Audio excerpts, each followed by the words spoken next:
Good habit. Barang siapa setia dalam perkara-perkara kecil, ia setia juga dalam perkara-perkara besar. Dan barang siapa tidak benar dalam perkara-perkara kecil, ia tidak benar juga dalam perkara-perkara besar. Lukas 16 ayat 10. Pagi itu, Benjamin sudah bertekad untuk melamar pekerjaan di sebuah perusahaan. Lamarannya adalah menjadi seorang staf di perusahaan tersebut.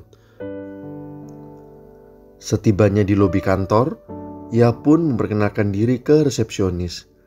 Kemudian ia dipersilakan duduk di ruang tunggu yang ternyata juga sudah dipenuhi oleh pelamar kerja lainnya.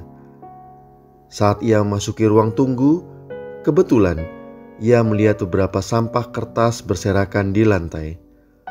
Orang-orang yang ada di ruang tunggu itu tidak ada yang mempedulikannya. Ia pun berinisiatif mengambil sampah-sampah tersebut dan memasukkannya ke tempat sampah. Beberapa waktu kemudian, ketika namanya dipanggil, di dalam ruangan ia langsung diberikan ucapan selamat oleh pewawancara. Ternyata ia langsung dinyatakan diterima bekerja, bukan hanya sebagai staf, melainkan sebagai supervisor yang membawahi beberapa staf. Alasannya adalah setia pada perkara kecil dan memiliki kebiasaan yang baik.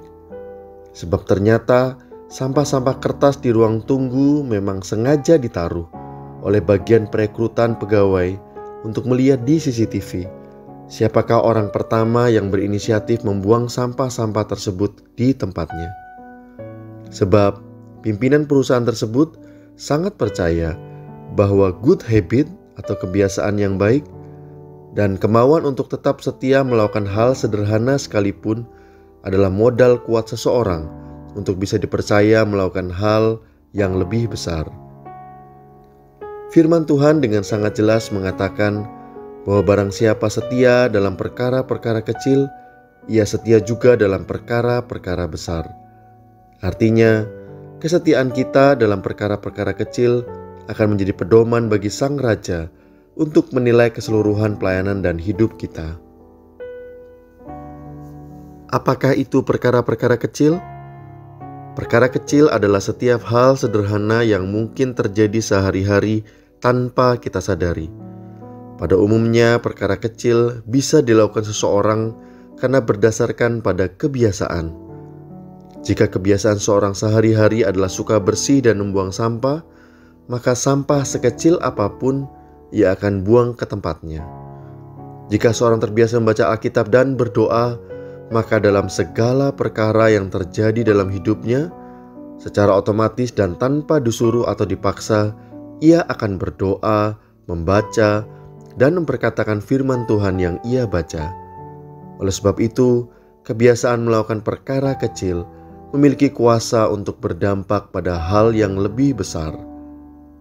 Jika mendengar atau membaca suara Tuhan melalui Alkitab setiap hari saja sulit, bagaimana kita bisa dipercaya Tuhan untuk melakukan hal yang luar biasa?